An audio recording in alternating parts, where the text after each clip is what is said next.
Hola a todos, buenos días. Continuando con este ciclo de charlas de cirugía de hombro, hoy la doctora Daisy López nos va a hablar de tendinitis calcificada en el manguito rotador. Doctora Daisy, adelante.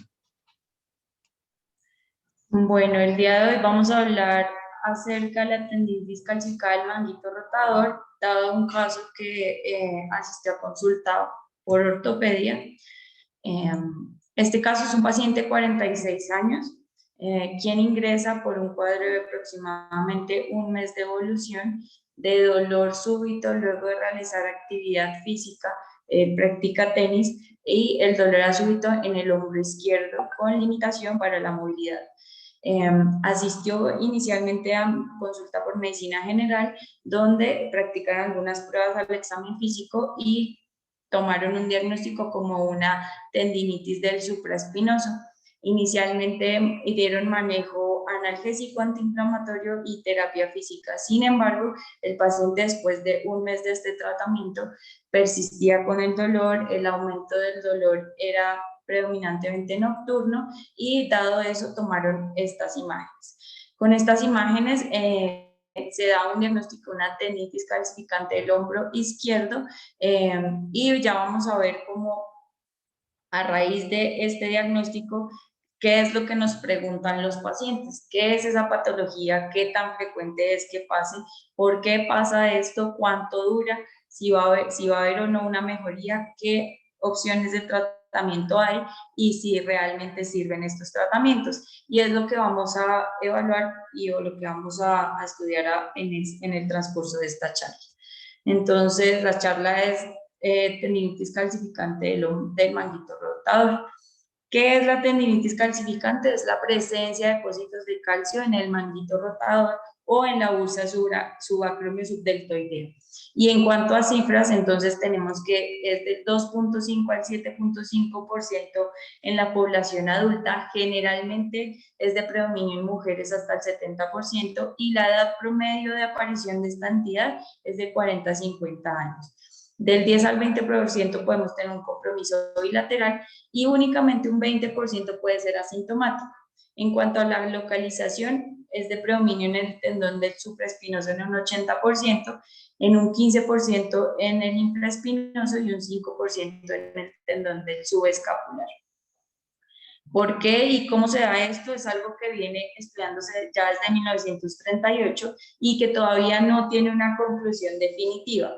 Es decir, Sandstrom, hay diferentes teorías. La primera se dio en el 38 con Sandstrom, y él lo que dice es que es una calcificación degenerativa. Viene un primer proceso que es una isquemia, ocurre un trauma repetitivo y produce necrosis, y a raíz de esta necrosis se produce un proceso de calcificación. Ya luego en el 97, Unhoff habla sobre una calcificación reactiva debido a una metaplasia fibrocartilaginosa. Luego Benjamin propone que es a raíz de una osificación endocondral en el 2000, y en el 2011 Ruiz termina hablando que es una metaplasia condral.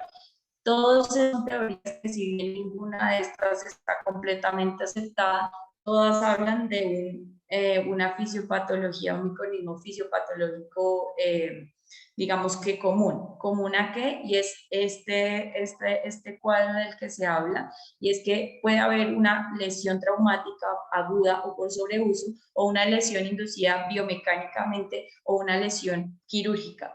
Ahí normalmente entraríamos la lesión del tendón. Lo normal es que se fuera a una cicatrización de un tendón común, pues digamos que lo usual. Sin embargo, hay algunos factores de riesgo que están adscritos a este fallo en la respuesta de la cicatrización del tendón, y son la diabetes, los problemas tiroideos, la predisposición genética, algunas drogas como los corticosteroides y los antiinflamatorios, y un gran, digamos que eslabón, que son los factores que todavía están desconocidos, por lo cual todavía no se tiene una certeza exacta de por qué se produce esta entidad. Al fallar esta respuesta a la cicatrización, entonces llegan los macrófagos, llegan los osteoclastos, y además algunos marcadores inflamatorios que lo que terminan es haciendo una producción de calcio y se produce la tendinopatía calcificante. Entonces, a raíz de esto, lo que produce lo que describe Unhoff es que pues un tendón normal y luego empezarían los estadios de la tendinitis calcificante. Entonces hay un estadio inicial precalcificante y es esa metaplasia fibrocartilaginosa, ya sea por disminución del oxígeno intratendinoso. Esto hace que se promueva esa metaplasia y haga necrosis tisular y ahí empiece a haber un depósito de calcio. Este es el estadio precalcificante.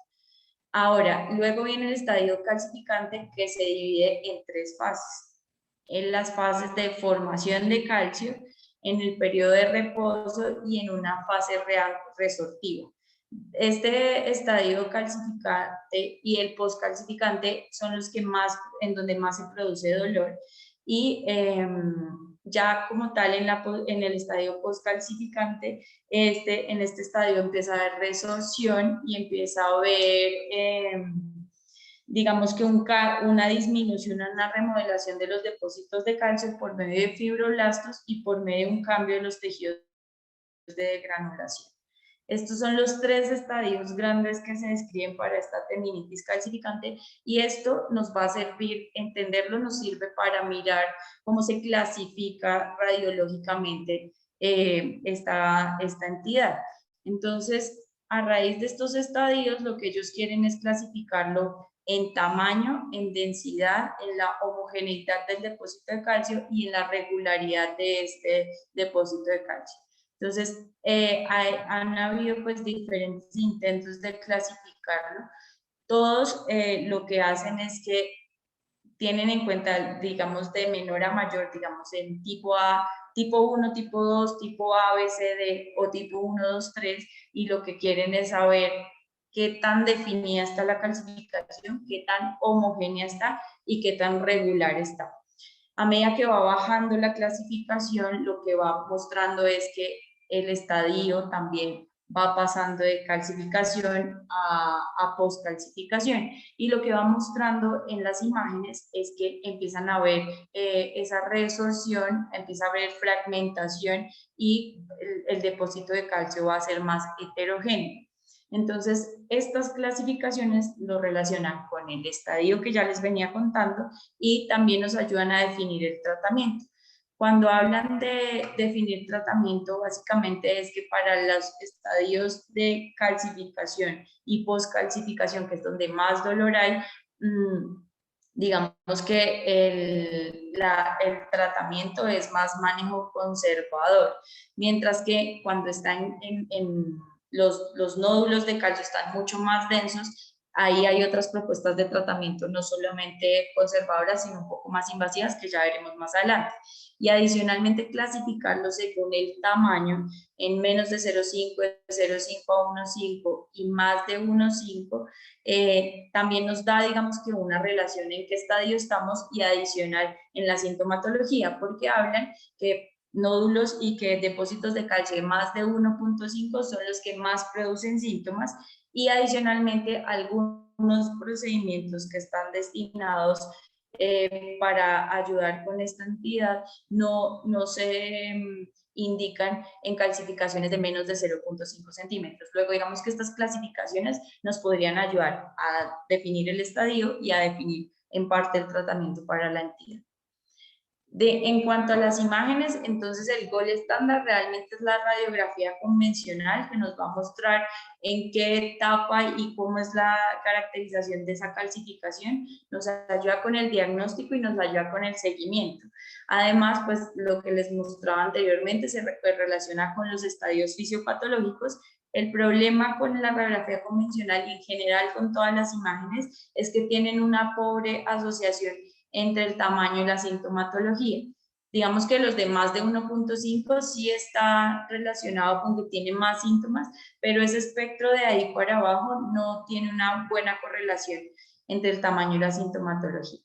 En cuanto a la ecografía, está definida para una evaluación dinámica del espacio subacromial, y lo que uno encuentra en la ecografía es una lesión hiperecoica con una sombra acústica posterior.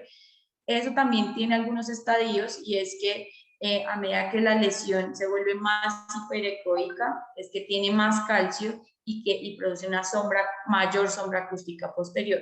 Y está propuesto, además de hacer una ecografía de tejidos blandos, hacer un Doppler, porque la cantidad de vasos está relacionado con si hay isquemia o no, si hay mayor calcificación o no, y eso a su vez lo quieren relacionar con el dolor. Sin embargo, esto todavía está en estudios y es como una propuesta, pero lo que más se hace es la ecografía y la radiografía convencional. La resonancia magnética, entonces, nos sirve para evaluar lesiones asociadas del manguito rotador, y sobre todo si hay una migración intraósea de la calcificación que nos da y nos cambia la probabilidad y el pronóstico como tal de la tendinitis calcificante. Entonces, en el paciente que les había comentado al inicio, le hicieron una resonancia magnética, y digamos que la resonancia magnética no nos ayuda mucho en detallar la calcificación, porque la calcificación y el calcio emanan menos protones. Luego, la reacción y el detalle del depósito de calcio no es muy bueno. De ahí que la resonancia solo nos sirva básicamente para localizar en qué músculo se encuentra la calcificación, en este caso se encuentra en el infraespinoso, y para definir si hay o no lesiones del manguito, rupturas asociadas a esta calcificación, que en el caso de este paciente no la hay. Entonces, de ahí tenemos dos grandes grupos, y es el manejo no quirúrgico y el manejo quirúrgico. En cuanto al manejo no quirúrgico, van a haber algunas opciones, y la primera línea están el realizar una terapia con antiinflamatorios, un ciclo corto de 7 a 14 días, la terapia física y en algunas ocasiones una infiltración sobre la calcificación. El otro está, digamos que el otro escalón terapéutico está dentro de la aspiración o la infiltración guiada por ecografía y las ondas de choque extracorpóreas, que este tratamiento es particularmente específico, digamos, en esta entidad, porque ya hemos visto que en otro tipo de inflamación crónica no ha tenido como un estudio tan preciso como en la tendinitis calcificante, que sí puede ser una indicación terapéutica. Y el manejo quirúrgico, que vamos a ver que pues están las dos opciones, el manejo abierto y el manejo artroscópico. Sin embargo, el manejo artroscópico ha venido teniendo pues una mejor acogida, porque no se disecan tanto los tejidos blandos y digamos que se disminuyen los riesgos de infección. Y esto básicamente está para el espectro del 10% de pacientes que no responden al tratamiento no quirúrgico.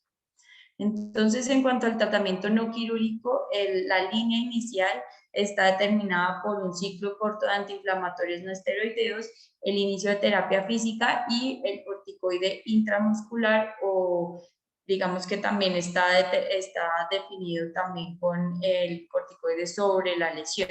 Y esto básicamente se hace los primeros 3 meses. Estos autores en el 2009, 2010 y 2013 recopilan más o menos 300 pacientes de manejo no quirúrgico inicial por 3 meses, y lo que ellos mostraron en sus series de casos en general es una tasa de éxito de este manejo no quirúrgico de 60 a 80%, y una tasa de fracaso definida como persistencia de síntomas después de 6 meses de tratamiento de aproximadamente del 27 al 40%. Luego, realmente es una alta tasa de éxito, y por eso se toma como primera línea hacer este manejo no quirúrgico, con antiinflamatorios, terapia y corticoide intramuscular si es necesario. Luego dan la segunda línea de tratamiento, la segunda opción de tratamiento no quirúrgico, en este caso invasivo, que es el lavado y aspiración guiado por ecografía. Tiene unas ventajas y es que es económico y que realmente se hace una remoción mecánica de los depósitos de calcio. Unas desventajas que es operador dependiente, es un procedimiento invasivo y como complicaciones hasta el 10% puede desarrollar una bursitis subacromial. Otras complicaciones adicionales, las reacciones vasovagales y la limitación para la movilidad precisamente por la bursitis. ¿Qué hay de controversias y que todavía aún no está definido? El número de perforaciones necesarias, el efecto según el número de las perforaciones y el número de agujas requeridas para hacer este procedimiento. Lo que ellos hacen es inicialmente instilar de 200 a 400 centímetros de solución salina a presión para producir el aumento de presión y la fragmentación de los depósitos de calcio y hacer la aspiración de esos depósitos, de esos detritos de calcio.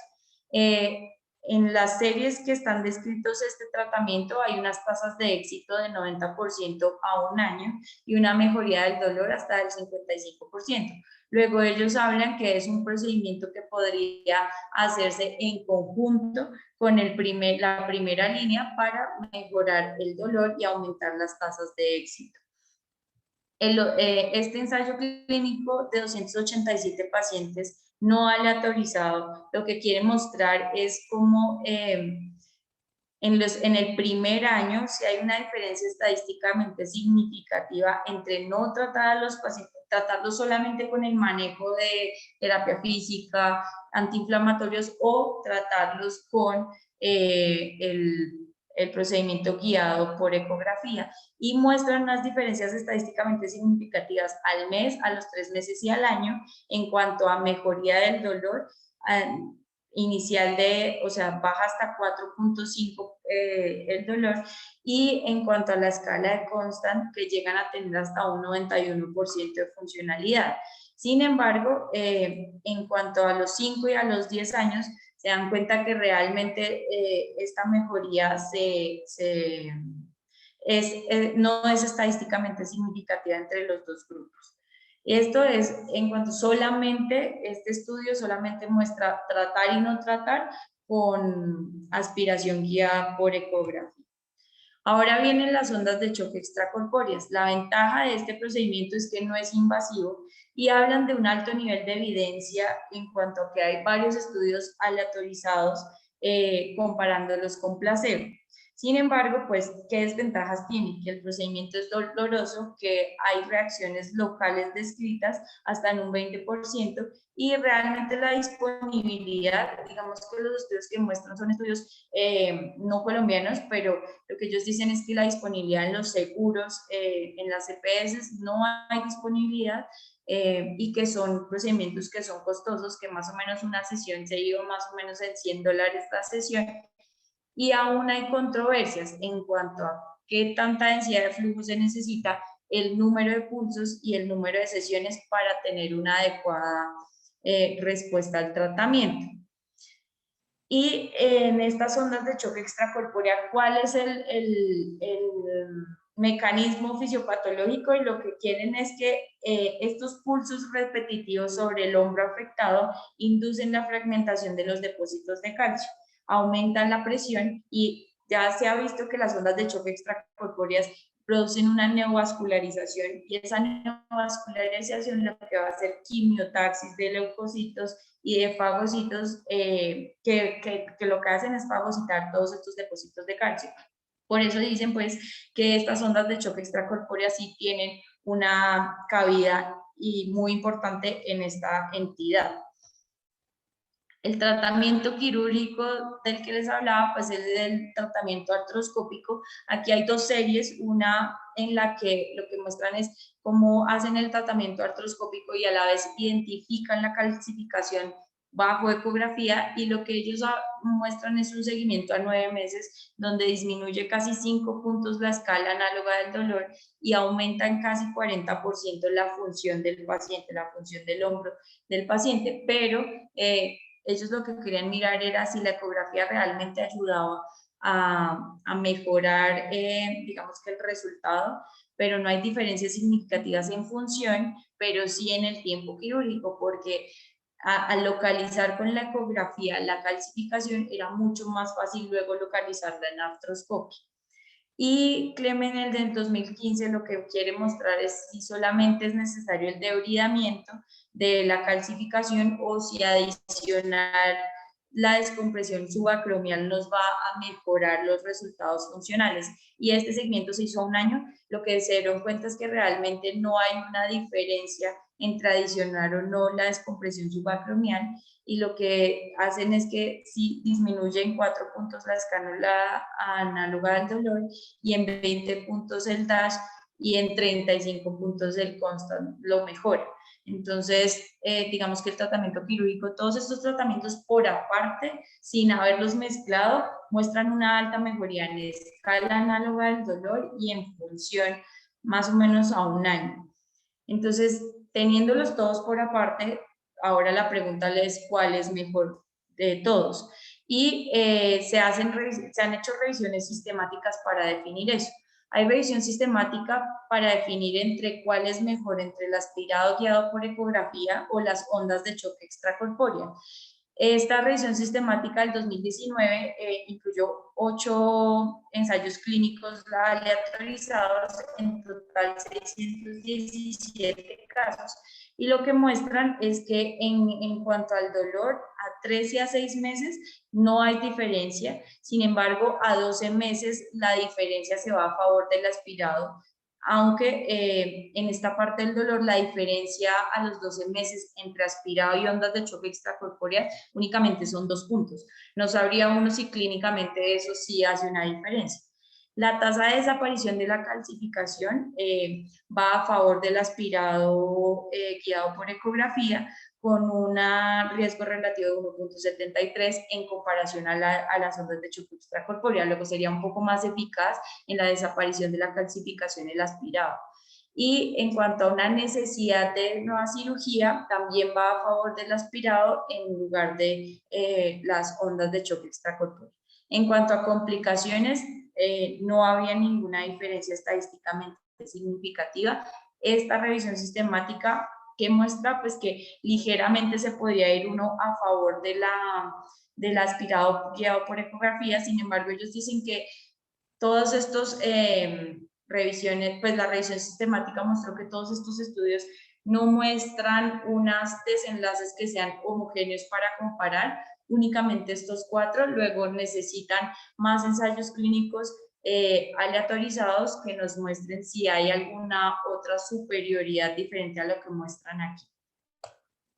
Si vamos a evaluar entonces ondas de choque versus aspirado por ecografía versus la artroscopia,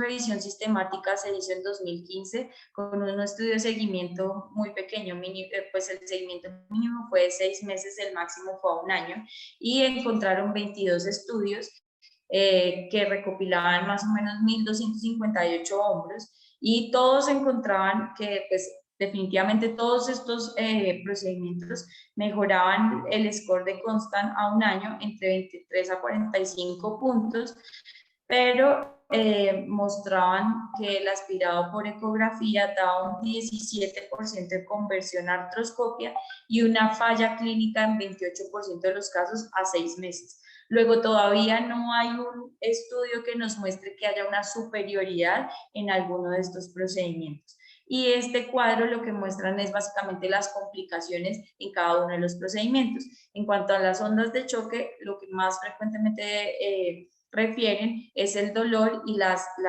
reacciones cutáneas, el eritema, petequias y hematomas subcutáneos, por lo que el procedimiento pues es esa onda de choque que puede producir esas lesiones cutáneas.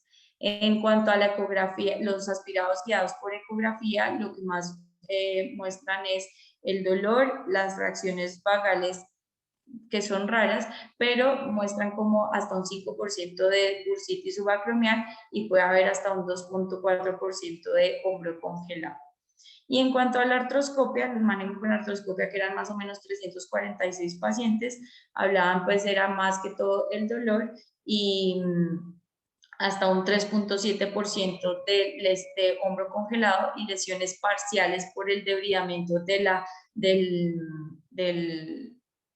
de la lesión calcificada, podían producir lesiones parciales en el manguito rotador y bursitis subacromial hasta menos de 1%. Entonces, como conclusiones generales, pues ustedes ven que es una patología que es relativamente frecuente, que el gol estándar diagnóstico es la radiografía, la ecografía nos ayudaría a estadificar y la resonancia magnética nos ayudaría a mirar lesiones asociadas. El manejo quirúrgico definitivamente es nuestra primera línea y eso puede producir un 90% de éxito a 6 meses. Tenemos como una segunda línea de tratamiento las ondas de choque y el aspirado por ecografía, que podrían estar disponibles y ser una opción antes de irnos a la tercera línea de tratamiento, que es en un 10% de los casos que necesitarían de una artroscopia para hacer el debridamiento de estas lesiones. Listo, doctor. Muy bien, Daisy, muchas gracias. No, muy buena revisión y eso muy bien lo de empezar con el caso clínico porque digamos que la primera razón por la cual uno a veces no diagnostica esto antes de la radiografía es que uno no lo sospecha, ¿sí? Muchas veces esos pacientes llegan incluso a urgencias por un dolor en el hombro intenso, dicen que no tenían antecedentes y pues como que el médico general que lo recibe o la persona que lo recibe en urgencias lo ve tan adolorido que no, pues, ni siquiera sospecha que podría ser esa patología. Entonces, que el primer mensaje que yo tendría es, ojo, sospecharlo porque aunque no es una enfermedad de todos los días, sí se ve con alguna frecuencia, entonces pues hay que sospecharlo primero. Segundo, en cuanto a las imágenes, creo que la combinación del examen clínico que ya usted mencionó, más la radiografía, pues realmente hace bastante sencillo el diagnóstico de esto en la mayoría de casos. Cuando un paciente se presenta con dolor en el hombro por esta enfermedad, ya tiene algún cambio en la radiografía en la mayoría de veces, entonces es fácil de diagnosticar solo con la radiografía. Y en cuanto al tratamiento, y aquí esto es un ejemplo medio básico, pero funciona, es que cuando uno en las películas ven que le pegan un tiro a alguien, pues la magia es sacarle el tiro y ya, ¿sí? Y los pacientes piensan eso, ¿sí? Mucha gente piensa que lo que tienen que hacer es coger, sacarle ese calcio que está, entre comillas, volando en el espacio subacromial, y evidentemente, pues no, hay que explicar a los pacientes la fisiopatología, obviamente en términos más sencillos, pero más o menos lo que usted nos acaba de mencionar, para que entiendan que eso no está volando en el espacio subacromial y que eso hace parte pues de su tendón en ese punto. El tratamiento, como lo mencionaba, uno siempre empieza, bueno, casi siempre empieza con un manejo no operatorio, con antiinflamatorios, corticoides, y esto va mucho a la pregunta de Álvaro Quintero que me estaba preguntando acá que el manejo no operatorio. El manejo, pues hasta ahora en todos mis pacientes, pues, pero habrá excepciones, no siempre empieza sin cirugía, sin ondas de choque, sin infiltraciones, solamente con antiinflamatorios, inyecciones intramusculares y rehabilitación. Esa es la primera línea de manejo de esto. Cuando eso no funciona, uno puede pasar a una segunda línea, que es lo más sencillo y es una infiltración subacromial, ¿sí? Que también ayuda por la misma fisiopatología de la enfermedad.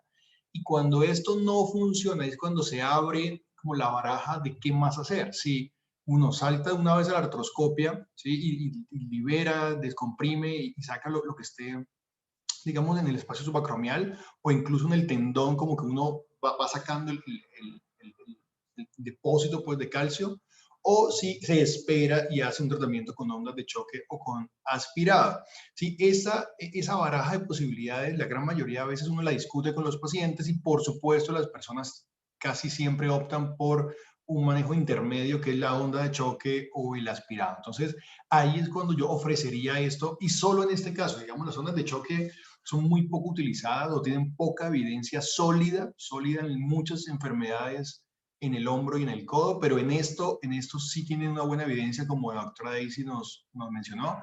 Entonces, en estos casos, antes de la artroscopia, uno sí podría utilizar las ondas de choque. Y cuando no mejora, que también hay un grupo, como vieron los números, hay un grupo grande de pacientes que no mejora con ondas de choque ni con el aspirado, ahí sí vamos a la cirugía por artroscopia.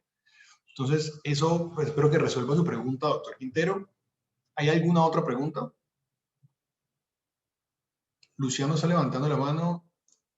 Listo, Luciano, ya le permití que hablara. Pues ya Sí, le quité el silencio. doctor, quería saber si hay algún tipo de indicación o algo así que después de la artroscopia haya necesidad de indometazona o derivados del COX como para evitar que reaparezca otra vez Sí, pues yo esta lesión. entiendo que va a su pregunta, pero no, usualmente no pues utilizamos antiinflamatorios normales y la forma por cómo ocurre esta calcificación es un poco diferente a otras entidades que causan esto. O sea, digamos, de núcleo ya hay algo distinto que hace que uno no tenga que preocuparse por ese problema. Sí, esto no es un codo rígido ni estas otras enfermedades. Doctor, pero sí, yo encontré unos estudios que intentaron pensar eso que dice Luciano de dar indometacina para disminuir los depósitos de calcio y no a largo plazo, digamos que volvía y salía el calcio, o sea, volvía y se depositaba luego. Por eso fue que no, definitivamente lo descontinuaron y dijeron que no, la indometacina en este caso no funciona. Exactamente. ¿Alguien más tiene alguna pregunta? ¿No? No, señor, no me preguntan en el chat. Bueno, si no hay más preguntas, nos vemos la próxima semana. Que estén bien, buen resto de semana. Hasta luego. Chao, doctor. Chao, Lacu. Chao, Isi.